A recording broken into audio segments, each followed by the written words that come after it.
tout le monde attend l'autre personne. Eh bien, si tu n'es pas gentil avec moi, je ne vais pas l'être avec toi. Si tu ne me respectes pas, je ne vais pas te respecter. Restez avec nous dans Jouissez de votre vie.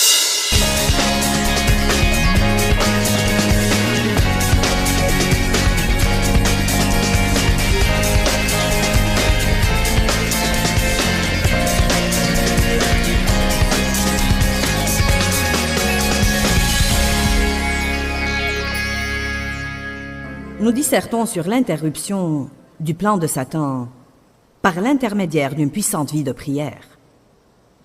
Nous allons parler cet après-midi de quelques conditions qui doivent être remplies pour que nos prières soient réussies. La Bible dit par exemple dans Deutéronome 28, « Si tu observes mes commandements, toutes mes bénédictions se répandront sur toi. » En fait, nous ne pouvons pas prendre les promesses de Dieu sans prendre les si tu avec et sans leur prêter attention. Amen. Nous savons que Dieu a un rôle et que nous avons un rôle. Ce qui est bien à ce propos, c'est que notre rôle, si nous savons recevoir de Dieu, n'exige vraiment pas un effort énorme, car tout ce que Dieu nous demande de faire, il nous donne l'énergie ou la grâce pour le faire. Donc, il me donne la possibilité de jouer mon rôle si je suis prêt à le jouer. Et parfois, je dois faire un pas de foi. Et un pas de foi veut dire que je commence à agir, ne voyant pas comment je vais faire la chose ou ne sachant pas comment je vais la faire. Mais je sens dans mon cœur que Dieu me dit de la faire. Alors, je fais un pas de foi plutôt aveugle. Ensuite, quand Dieu voit que ma foi est en lui, parce que j'ai commencé à agir, alors il apporte sa provision et me donne ce dont j'ai besoin pour la faire. Amen. Donc, c'est une de ces conditions qui doivent être remplies pour que nous soyons radicalement bénis. Et je veux dire qu'il y a des niveaux de bénédiction. Parfois, nous disons que nous commençons avec Dieu et nous sommes dans le pays de la pénurie. En d'autres termes, vous n'avez pas assez. Ensuite, lorsque vous vous connectez à Dieu et que vous commencez à donner, vous passez assez vite dans le pays de la modération. C'est malheureux à dire, mais beaucoup de chrétiens ne sortent jamais du pays de la modération pour entrer dans le pays de l'affluence et de l'abondance. Car tout comme les Israélites, qui étaient très charnels, ils étaient sortis de l'esclavage en Égypte et ils ont erré dans le désert pendant 40 ans. Leurs souliers et leurs vêtements ne se sont point usés. Ils avaient la manne du ciel tous les jours. Mais pendant tout ce temps-là, ils se dirigeaient vers un beau pays où coule le lait et le miel. Un pays d'abondance, un pays où ils pouvaient avoir beaucoup plus au-delà de leurs besoins.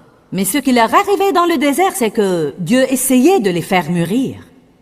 Il essayait d'en faire des adultes et il ronchonnait et il murmurait et il s'éloignait de Dieu puis il revenait de nouveau. Ils ne voulaient prendre aucune responsabilité et ils étaient impatients. Donc je crois qu'un enfant de Dieu qui paye la dîme ne va probablement jamais être dans le besoin.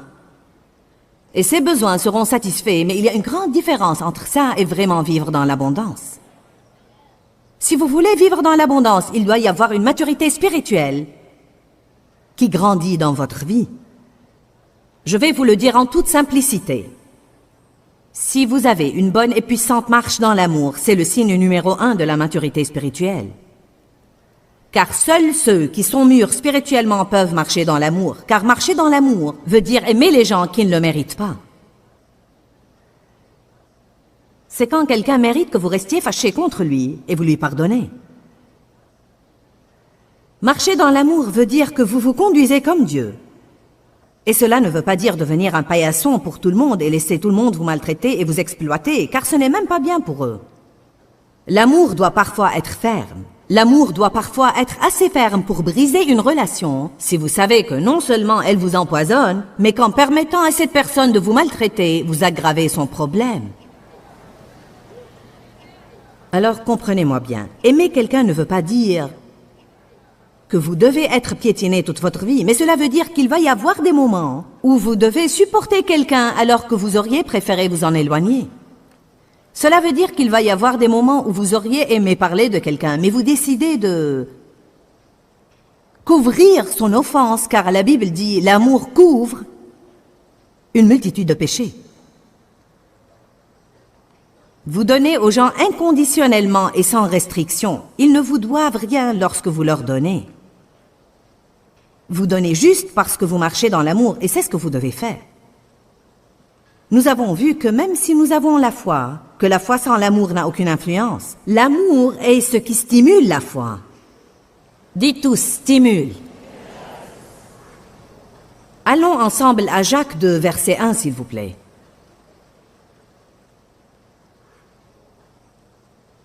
Combien de vous conviennent que nous devons vraiment aller plus loin dans notre marche dans l'amour? L'Église, d'une façon générale, doit aller plus loin.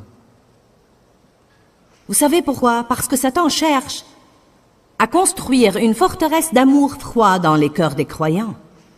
Il veut que nous ayons des cœurs de pierre qui ne ressentent ni ne compatissent aux besoins des autres. Il veut que nous soyons égoïstes et égocentriques et que nous vivions dans la mentalité que les autres fassent quelque chose pour moi sans que nous ne tendions jamais la main pour faire quoi que ce soit pour les autres.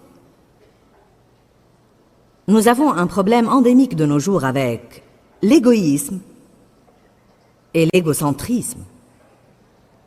Je crois que l'amour exige que nous traitions tous les gens de la même façon.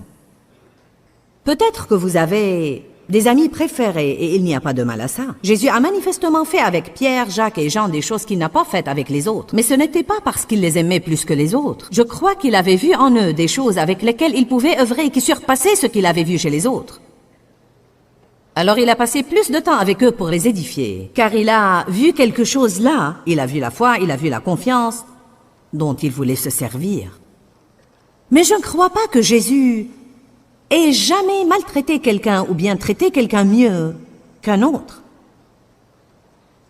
Parfois, nous avons tendance à vouloir avoir ces personnes spécifiques que tout le monde connaît. Ce sont nos meilleurs amis et tous les autres sont plutôt, vous savez, dans une autre catégorie. Ce n'est pas une bonne chose. Dans Jacques 2, verset 1, la Bible dit « Mes frères, soyez exempts de toute acception de personne. Ne faites preuve ni de préjugés ni de partialité. N'essayez pas d'avoir et de pratiquer la foi de notre Seigneur Jésus-Christ, le Seigneur de la gloire, avec le snobisme, dit la Bible amplifiée. » Maintenant, vous savez, un snob, c'est quelqu'un qui pense qu'il est meilleur que les autres.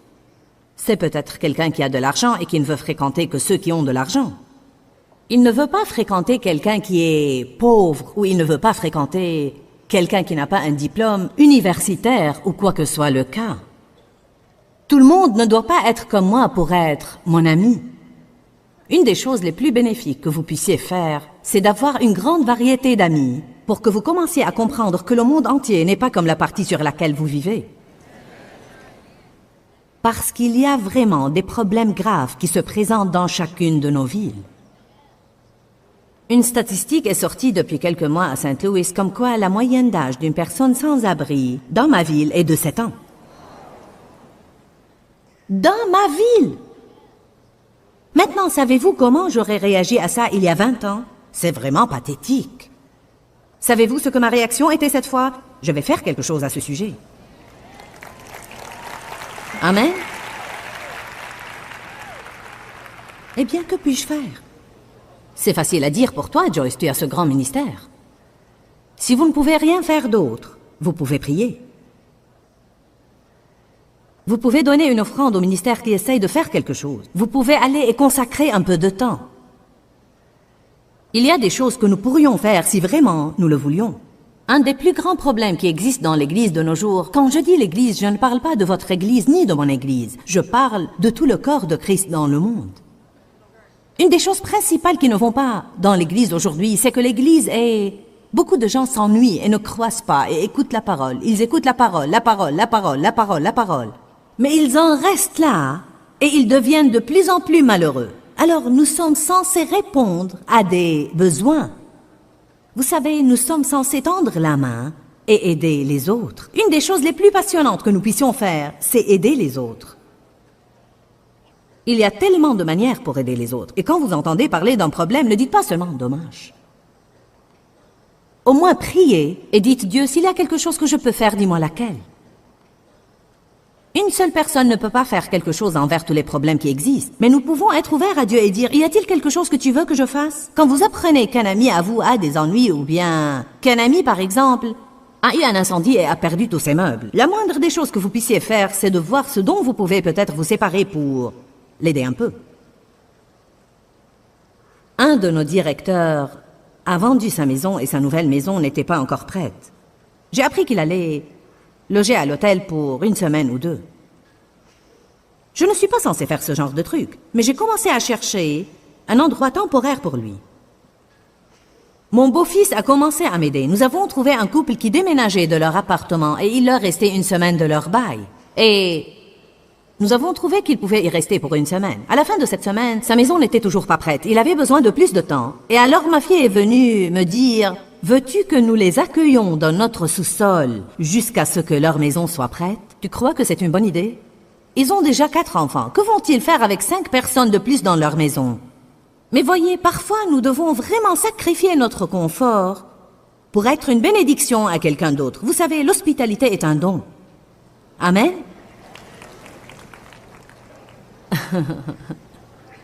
Oui. J'aurais été plus applaudi si j'avais dit « Dieu veut vous donner $1 million, je vais vous dire comment l'avoir aujourd'hui. » Non, mais il est tellement délirant, en tant que prédicatrice, de me tenir debout ici et de voir les gens réagir à différentes choses.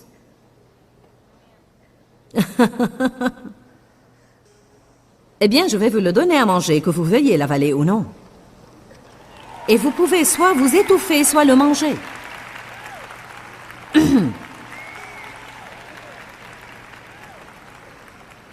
Je vous le dis, vous n'allez pas être heureux si vous vous isolez en essayant de vous rendre heureux. Vous n'avez pas la capacité d'être heureux, mais Dieu peut vous rendre heureux. Si vous vous consacrez à être une bénédiction à quelqu'un d'autre, à ce moment-là, Dieu va veiller à ce que vous soyez bénis et heureux. Vous ne pouvez pas l'être en essayant de l'avoir par vous-même. Vous devez le donner d'abord.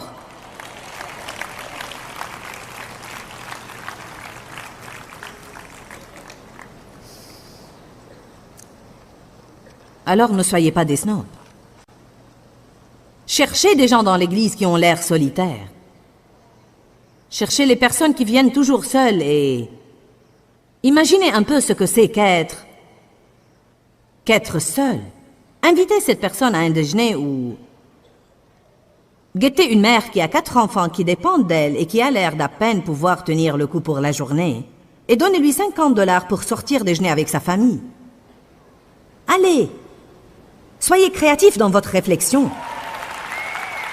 N'attendez pas d'avoir 3 sonneries de trompette et 2 apparitions d'anges avant de bouger pour faire quelque chose pour quelqu'un. Écoutez ce que les gens disent. Même si vous entendez quelqu'un, vous savez, peut-être qu'une femme a les cheveux sur le visage et elle dit « Eh bien, j'ai besoin d'une permanente, mais je n'en ai pas l'argent. » Eh bien, sortez $40 et dites « Maintenant, tu l'as. » Vous dites « Et moi alors ? Et moi alors ? J'ai des besoins moi-même et personne ne fait rien pour moi. » Tant que vous gardez cette attitude, personne ne va jamais faire quelque chose pour vous. Vous devez peut-être commencer par sacrifier, mais vous arriverez au point où vous pourriez donner de votre abondance. Mais si vous ne commencez pas là où vous êtes, vous n'arriverez jamais là où vous devez être. M'avez-vous entendu ? Si vous ne commencez pas là où vous êtes, vous n'arriverez jamais là où vous devez être.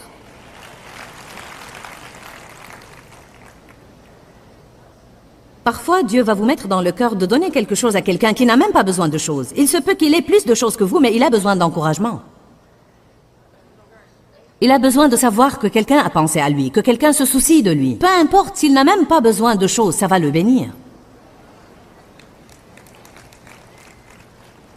Même s'il ne peut pas l'utiliser, ça va le bénir. Parfois, vous donnez à quelqu'un quelque chose dont il a besoin et parfois vous lui donnez une graine. La Bible dit que Dieu donne de la semence au semeur et du pain à celui qui mange. Je reçois des choses qui ne sont pas mon genre. Je ne peux pas les utiliser et je ne peux rien faire avec. Mais je les utilise comme graines, je les donne. Eh bien, pourquoi m'as-tu envoyé ce cadeau stupide? Non, mais je ne veux pas ça, nom de Dieu.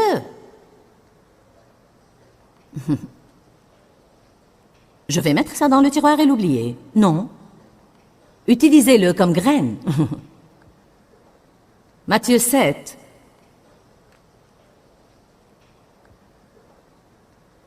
Verset 7.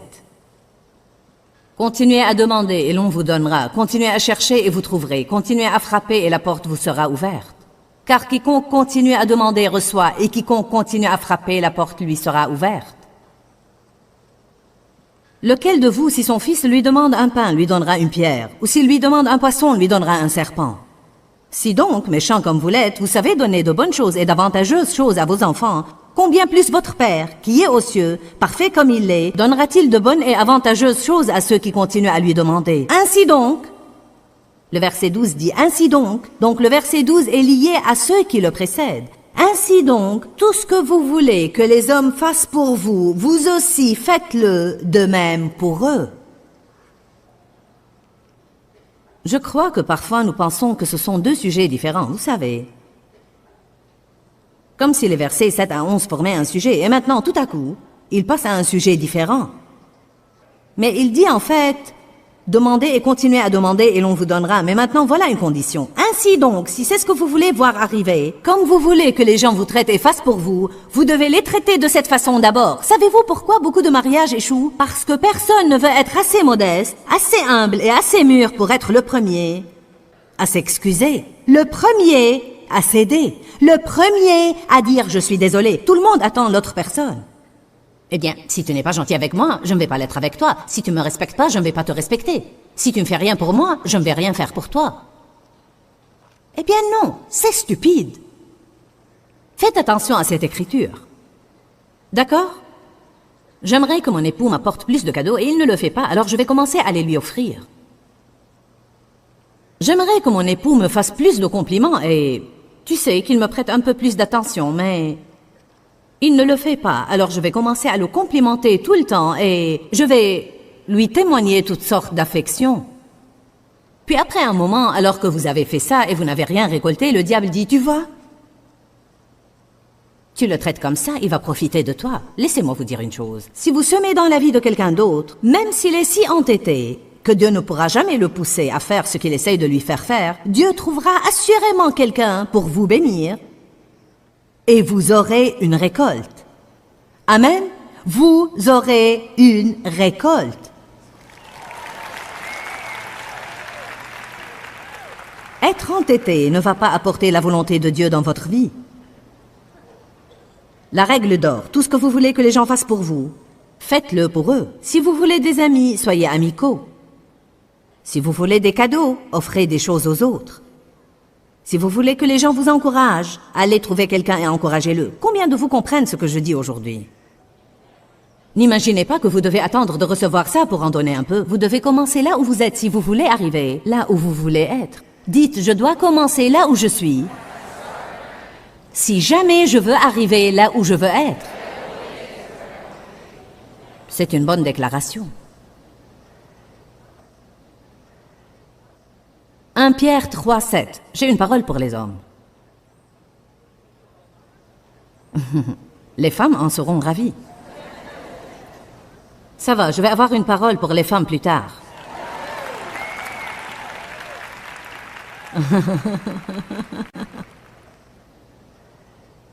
Mais vous savez, nous devons faire attention à cette chose.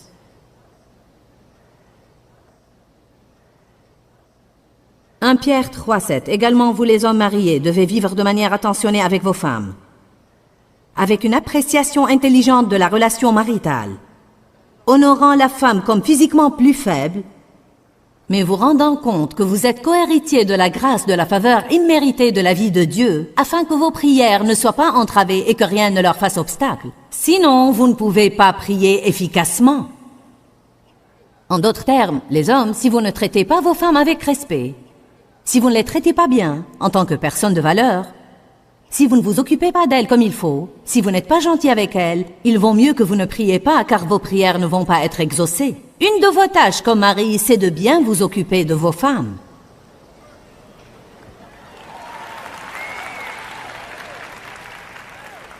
Oui, et alors que les hommes passent maintenant leurs bras autour de leurs femmes. J'ai vu plusieurs hommes, dès que j'ai dit ça, qui ont mis leurs bras autour de leurs femmes.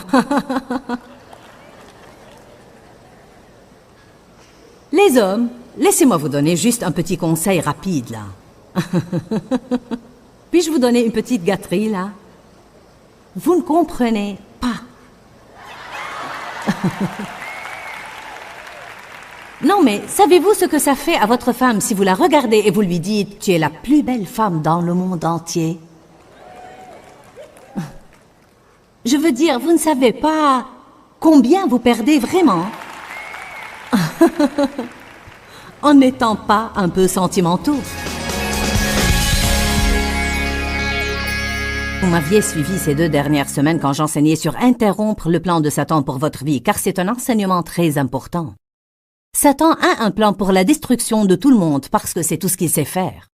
La Bible dit dans Jean 10:10, le voleur ne vient que pour égorger, dérober et détruire. Mais Jésus dit, je suis venu pour que vous ayez et jouissiez de votre vie et que vous l'ayez en abondance pleinement jusqu'à débordement. Dieu a un bon plan pour vous. Satan a un mauvais plan, mais vous pouvez interrompre son plan par la prière. Nous avons parlé aujourd'hui des conditions de la prière réussie et efficace. Une chose est sûre, si nous allons prier, nous voulons que notre prière soit efficace. Alors vous devez apprendre tout ce que vous pouvez apprendre sur la prière. Dis-leur que je les aime. Dans ce livret, Joyce Meyer donne une révélation de l'amour de Dieu pour nous. Pour obtenir ce livret gratuitement, écrivez-nous à Joyce Meyer, boîte postale 40095-6300, Larnaca, Chypre. Ou bien visitez notre site web www.joycemeyer.org/fr.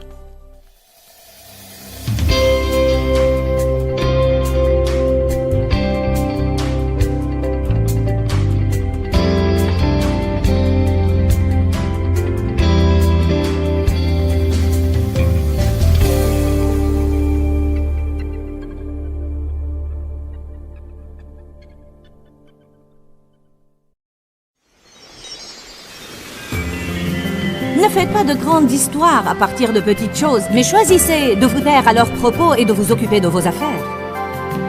Restez avec nous dans Jouissez de votre vie.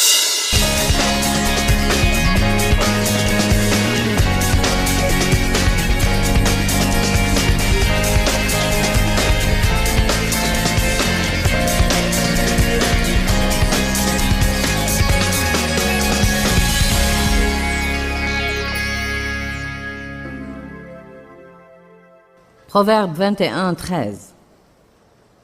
Le rire est une chose extraordinaire. N'êtes-vous pas heureux que Dieu vous ait donné le rire? Ça vous fait du bien de partout quand vous riez. Si nous prenons cette écriture dans le fond, elle nous apprend bien des choses. Proverbe 21:13. Celui qui ferme son oreille au cri du pauvre criera lui-même et n'aura point de réponse. Quand je vois des gens dans le besoin et je m'en fiche, à ce moment-là, si j'ai un besoin, Dieu va se ficher de moi. Ésaïe 58. Il parle du type de jeûne auquel Dieu prend plaisir. Le verset 6 dit « N'est-ce pas ceci le jeûne que j'ai choisi, détacher les chaînes de la méchanceté, dénouer les liens de la servitude, renvoyer libres les opprimés et que vous rompiez toute espèce de joug? N'est-ce pas partager ton pain avec l'affamé et héberger les démunis sans abri dans ta maison, que quand tu vois le nu, tu le couvres et que tu ne te détournes pas devant les besoins de ton semblable? Alors quand? Alors après avoir fait ce qu'il a cité, et qui peut être mis dans une petite capsule et nommé « Soyez gentil avec les gens ». Dites « Je dois être gentil avec les gens ». Dites-le d'un air sérieux. Exprès. Tout le temps. Alors, ta lumière éclatera comme l'aurore. Et ta guérison, ton rétablissement, et la force d'une nouvelle vie germera promptement. Ta vertu et ta droiture, ta justice et ta bonne relation avec Dieu marcheront devant toi, vous menant à la paix et à la prospérité, et la gloire de l'Éternel sera ton arrière-garde. Alors tu appelleras et l'Éternel répondra. Tu crieras et il dira, me voici.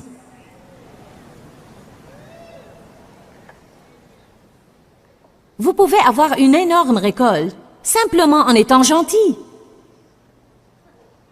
En n'étant pas impoli. Laissez quelqu'un passer devant vous dans la file à l'épicerie. Laissez quelqu'un prendre la place de stationnement que vous vouliez. Ne faites pas de grandes histoires à partir de petites choses, mais choisissez de vous taire à leurs propos et de vous occuper de vos affaires. Couvrez certaines choses. Ne piquez pas une crise chaque fois que votre mari laisse ses chaussettes sales par terre. Ramassez-les, mettez-les dans la panière à linge sale et taisez-vous.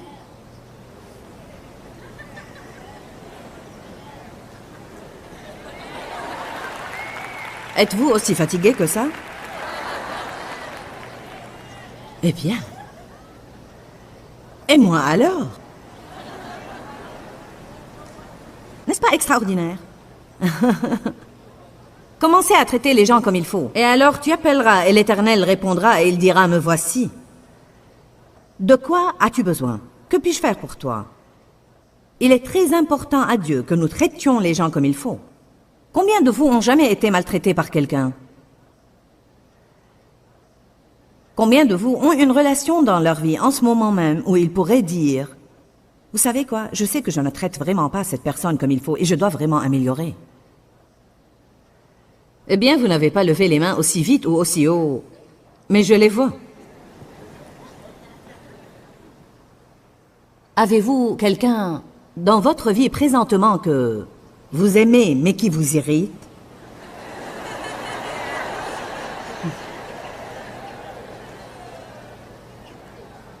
Pensez-vous que les disciples n'ont pas enduré ça? Que pensez-vous que Pierre insinuait lorsqu'il disait « Seigneur, combien de fois dois-je pardonner à mon frère pour la même offense? » 7? Jésus lui dit non. Et si je te dis 70 fois 7? Vraiment, 7 est le numéro parfait de Dieu. Alors ce qu'il voulait dire était en fait pardonne-lui et pardonne-lui jusqu'à ce que ça marche. C'est ma propre opinion, mais je pense que Pierre avait un problème avec Jean. Je connais la personnalité de Pierre parce que je suis comme Pierre et Jean l'aurait irrité. Car Jean aurait plutôt traîné, vous savez. Je suis le disciple que Jésus aime.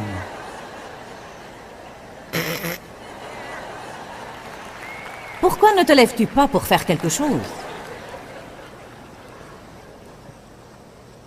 Il y a et il y aura toujours des personnes que Dieu met dans notre vie exprès et qui sont du papier de verre pour nous. Je veux dire, ils peuvent ouvrir la bouche et vous irriter. Ils peuvent marcher dans la pièce et ils vous donnent la chair de poule.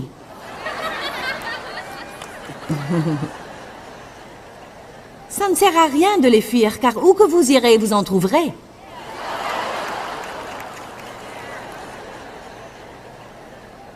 Amen. Qui a plus qu'un seul enfant? Parmi vos nombreux enfants, combien de vous ont au moins un qui vous irrite jusqu'au point de vous assommer? Maintenant, êtes-vous prêts à une question osée? Combien ont un enfant qu'ils aiment mais qui leur déplaît? Oui, nous en avons tous. Les miens sont tous des adultes maintenant, alors pour moi c'est fini. Mais en réalité, mon aîné était... Oh, vraiment. Si nous étions dans la même chambre ensemble, nous étions... Et je ne savais pas quel était le problème. Je ne savais pas quel était le problème jusqu'à il y a à peu près 10 ans quand j'ai réalisé finalement qu'il était comme moi. Nous voulons tous les deux commander.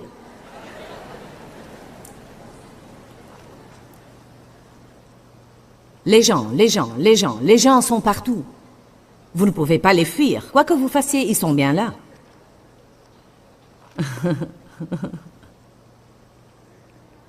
Nous devons nous employer à marcher dans l'amour. C'est une question très importante. Je veux vous encourager à étudier sur l'amour. J'ai un livre qui parle de l'amour intitulé « Réduis-moi à l'amour ». Et je crois vraiment que c'est le livre le plus important que j'ai jamais écrit. Et c'est sur la marche dans l'amour. Et vous devez le lire, et le lire, et le lire, et le lire, et le lire, et le lire, et le lire. Vous devez faire des études sur la bouche, car nous offusquons tellement les gens avec notre bouche. Nous devons faire attention à ce que nous pensons à propos des gens. Nous devons nous occuper de nos propres affaires et ne pas juger et critiquer les autres personnes, car la moitié du temps, nous jugeons de choses que nous ignorons complètement. Amen. Cela nuit à l'onction sur votre vie. Dites ça avec moi. Si je maltraite les gens, cela nuit à l'onction sur ma vie. Une partie de la marche dans l'amour, c'est de pardonner aux gens. En fait, si nous croyons vraiment la prière du Seigneur, elle nous dit que Dieu ne va même pas répondre à nos besoins quotidiens essentiels si nous ne pardonnons pas aux autres. Donne-nous aujourd'hui notre pain quotidien et pardonne-nous nos offenses comme nous pardonnons aussi à ceux qui nous ont offensés. Combien de personnes sont dans une mauvaise passe et dans le besoin juste parce qu'ils ne traitent pas les autres comme il faut? Marcher dans l'amour, c'est une des choses les plus puissantes que vous puissiez faire. Et l'obéissance. Je veux vous encourager aujourd'hui. Ne soyez pas un petit peu obéissant, mais décidez-vous, vous allez être extrêmement obéissant. 1 Jean 3, 22 dit, « Nous recevons tout ce que nous lui demandons parce que nous gardons ses commandements. » Cela veut-il dire que nous devons être parfaits? Non, nous nous faisons du mal chaque fois que nous n'obéissons pas à Dieu. Si Dieu vous dit d'aller vous excuser auprès de quelqu'un et vous êtes trop têtu pour le faire, vous vous faites du mal. Vous détériorez votre vie de prière. L'obéissance. Le psaume 66, 18 dit, « Si nous concevons l'iniquité dans notre cœur, le Seigneur n'exaucera pas nos prières. » Si nous avons un péché caché dans notre vie, nous ne pouvons pas nous attendre à ce que Dieu nous exauce. Allez à Acte 24. Combien de vous savent ce qu'est la conscience? Personne ne sait ce qu'est la conscience. D'accord.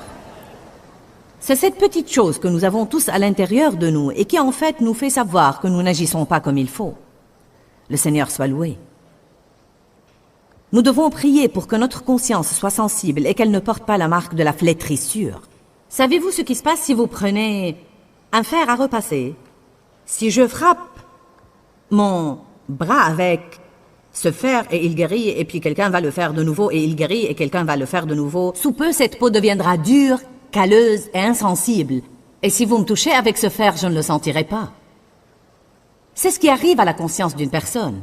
Si Dieu nous touche et nous ne prêtons aucune attention, puis il nous touche et nous ne prêtons pas attention, puis il nous touche et nous ne prêtons pas attention, alors sous peu, il nous touche de nouveau et nous ne le sentons même pas.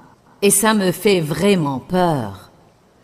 Ça me fait vraiment peur que je puisse aller ça et là et mal agir et maltraiter les gens et ne pas m'en rendre compte. Vous savez quoi? J'ai eu beaucoup d'années dans ma vie où j'ai été comme ça. Car après avoir été sexuellement abusée dans mon enfance et ensuite maltraitée par plusieurs autres hommes, mon cœur s'était endurci.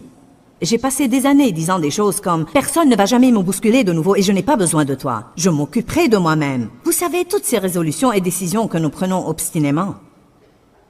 Je maltraitais les gens, j'étais impolie avec les gens, j'étais tellement sévère et tellement dure, et j'étais odieuse et hostile parfois. Je ne m'efforçais pas d'être ouvertement amicale avec quiconque. Si je n'avais pas de popularité, je leur disais « Je m'en fiche de vous. » Car j'avais dans ma vie une peur d'être rejetée. J'étais en fait une personne insensible. Un cœur dur vous rend insensible. Une des choses qui peut vous donner un cœur dur, c'est être maltraité. Mais si vous avez été très maltraité, cela ne vous autorise pas à passer le restant de vos jours à maltraiter quelqu'un d'autre. Cela veut dire que vous devez pardonner à tous ceux qui vous font du mal. C'est le premier pas pour que vous ayez un cœur tendre à nouveau.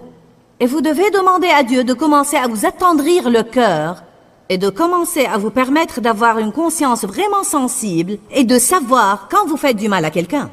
Maintenant, j'ai tellement grandi sur ce plan, car à l'époque, les gens me disaient « Tu m'as vraiment blessé. Eh bien, que t'ai-je fait?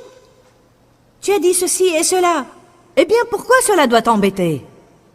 Eh bien, grandis. » Toute mon attitude était « Affronte une situation difficile et continue. » J'ai commencé à réaliser que je ne pouvais plus faire ça. Les gens ont des besoins différents et nous devons être comme Paul. Avec les Juifs, je suis Juif. Avec les Grecs, je suis Grec.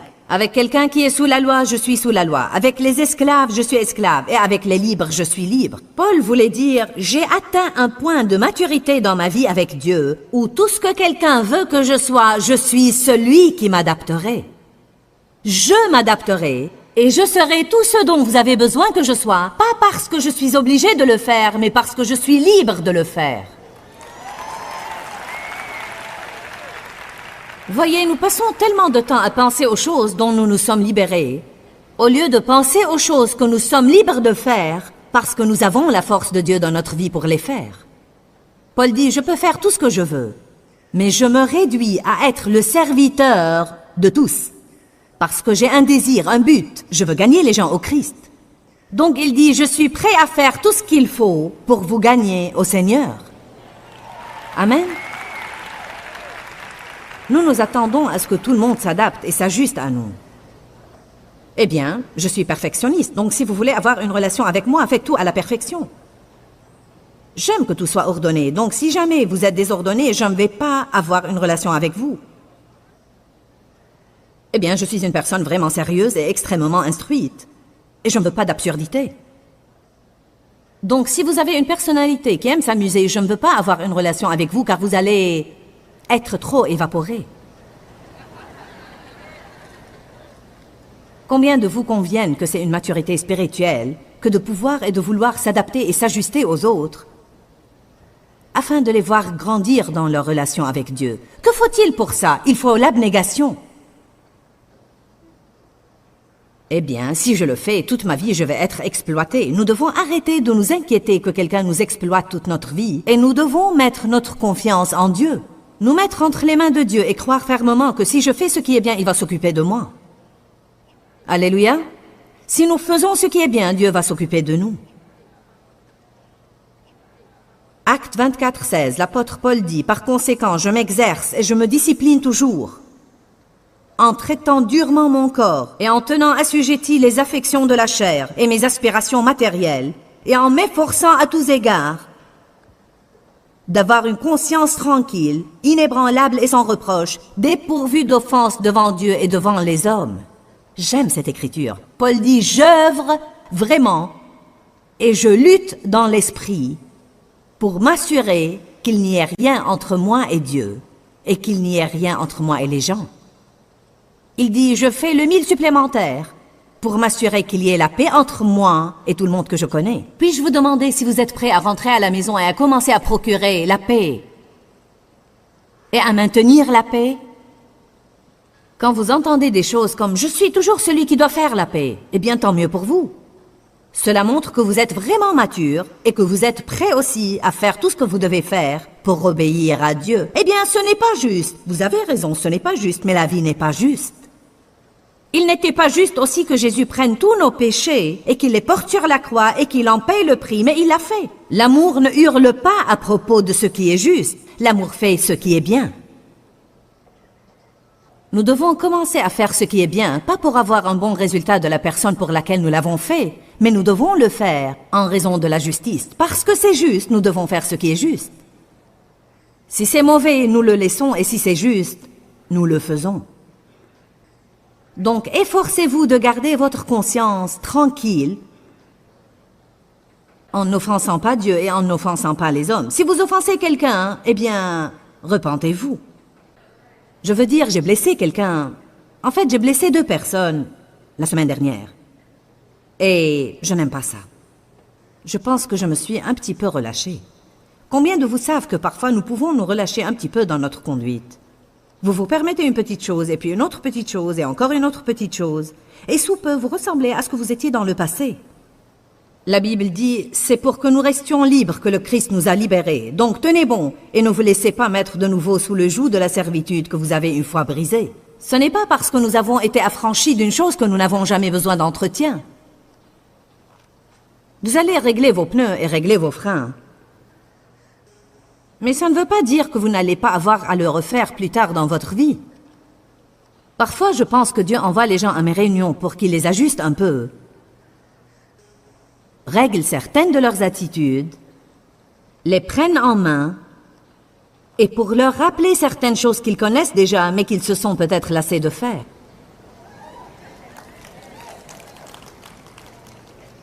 Vous ne vous êtes pas embourbé en faisant la mauvaise chose une fois, mais en faisant la mauvaise chose plusieurs fois, et vous n'allez pas vous tirer d'affaire en faisant ce qui est juste une fois. Vous devez le faire répétitivement, encore et encore et encore, et tôt ou tard, vous surmonterez votre passé. Ouvrons nos Bibles au Proverbe 15, 29.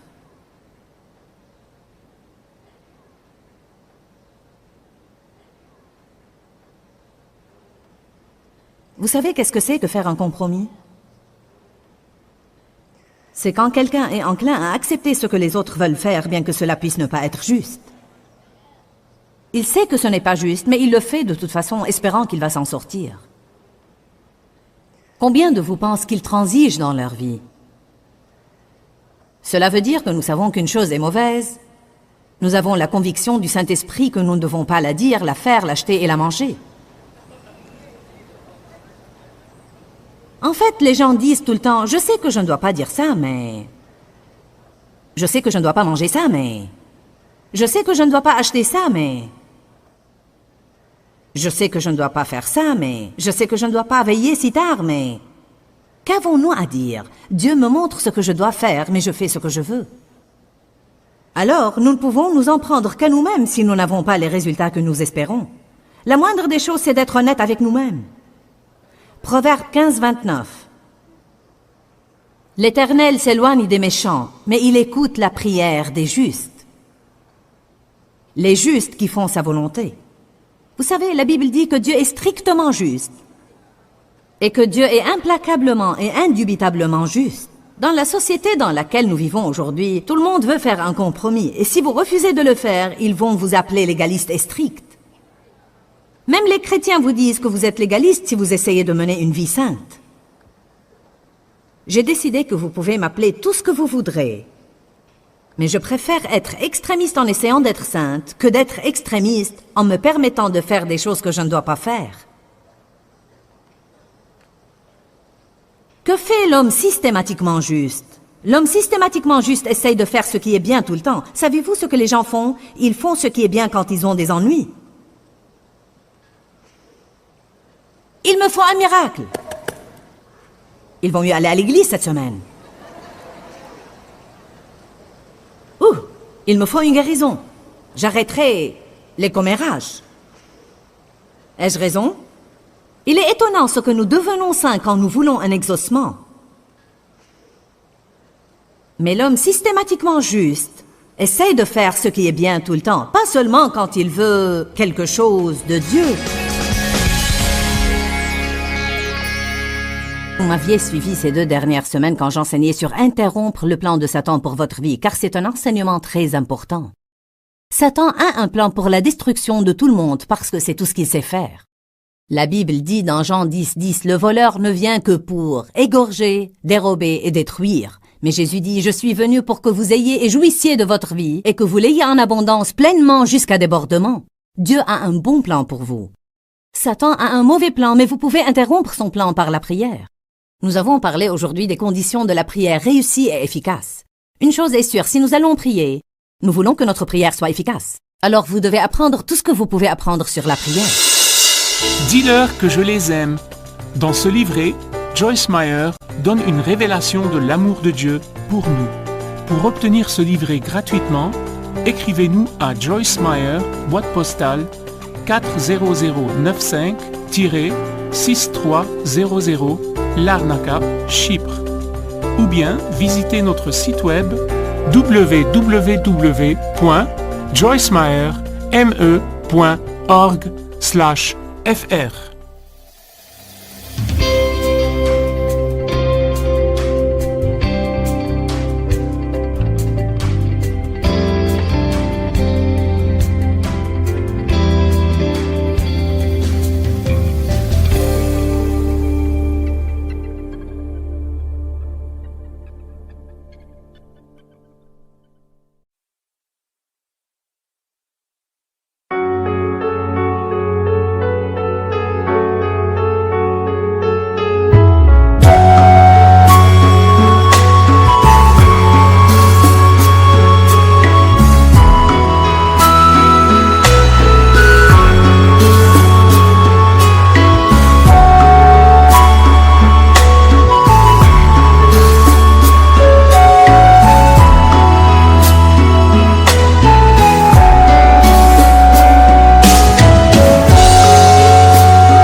khắp phương trời vẫn nhớ tới quê hương.